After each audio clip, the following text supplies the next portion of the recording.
Ithookwe Stadium in Kitui County, a moment that would have seemed impossible just 3 years ago, unfolded before a packed crowd.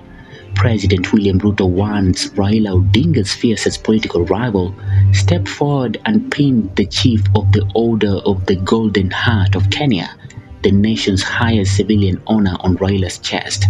The crowd erupted, cameras flashed, and just like that, a handshake became a historic declaration, one that may redefine Kenyan politics as we know it. On behalf of a grateful nation and through the authority vested in me as president, I have today posthumously conferred upon the Right Honorable Raila Odinga the highest honor of the Republic, the Chief of the Order of the Golden Heart of Kenya. This wasn't just an award, it was a political statement written in gold.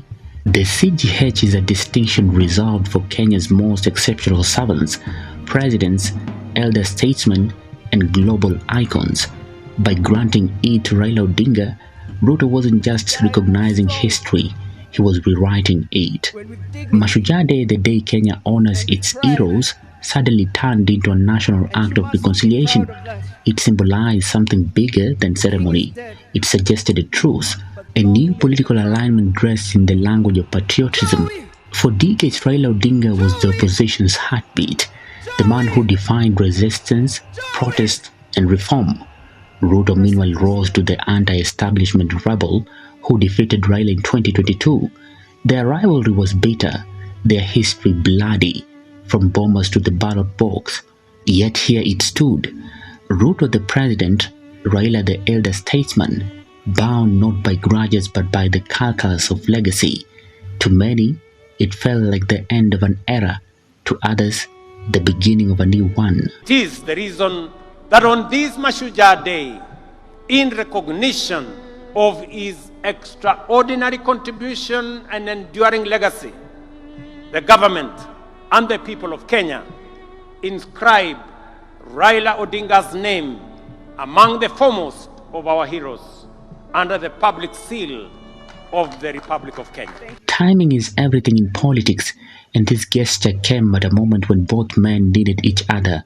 Ruto, facing a tough economy and growing public frustration, needed national unity, a symbolic act to calm the political waters. Raila, eyeing continental diplomacy and statesman status, needed closure, a formal recognition of his life's work. The CGH award achieved both in a single stroke.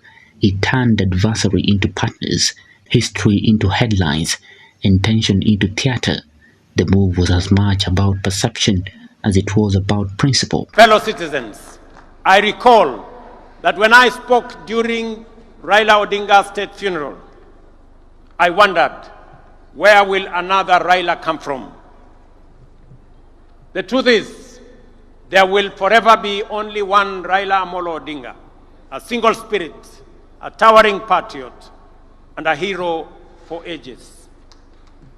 But if we, the people he so deeply loved and served, choose to live by the lessons he's taught us, to love Kenya more than we love ourselves, to put unity above division, to aspire for greater, and to serve with courage and conviction, then we can become a great nation of 50 million heroes. And in doing so, Kenya will rise from the heights once thought unimaginable within our generation. That, fellow patriots, is our noble challenge on this Mashujaa Day. Across Kenya, reactions were split but passionate. Supporters hailed it as a long overdue tribute. Raila finally gets the respect he deserves. Skeptics called it political convenience. Handshake 2.0. The dynasties are back. Yet, even critics couldn't deny the visual power of that moment in Kitui. Two political giants shaking hands beneath the Mashujaa banner.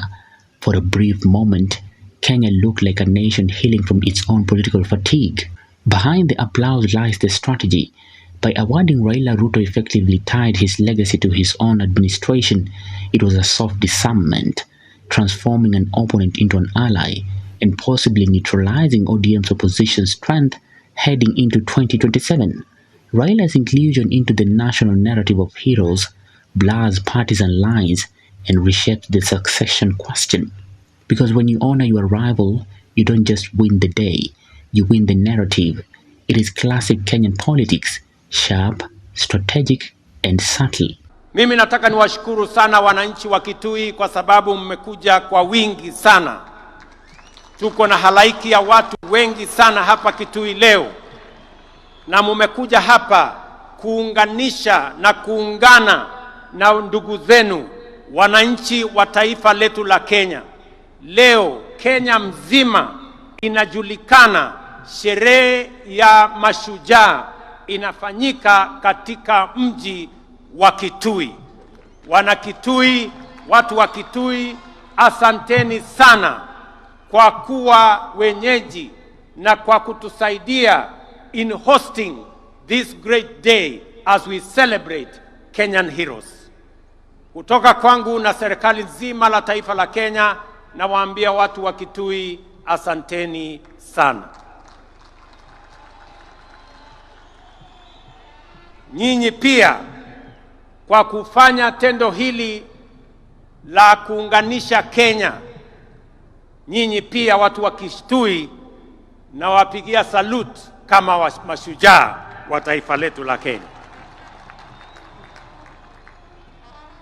Nyinyi mnajua nilikuwa na mpango ya kutembea hapa Kitui kwa shughuli ya mambo ya maendeleo ya taifa letu, hasa mambo ya maendeleo ya Kitui County. As the sun sets over Kitui, the golden insignia on Raila's chest shimmered like a metaphor, part tribute, part truth, part technical genius. The chief of the Order of Golden Heart isn't just a medal, it is a message that even in a nation defined by rivalry, politics can still find moments of grace. But whether this was a gesture of unity or a calculated move ahead of 2027, that is the question history will answer. Kenya's political rivalry just turned into strategy, unity, or power play. Thank you, Kenya. God bless you all. God bless the Republic. God bless Baba's legacy. A very big thank you, Erokamano, to His Excellency and the entire government of Kenya. Indeed, in this part of the world, we've never seen something like this. We've never seen a dignified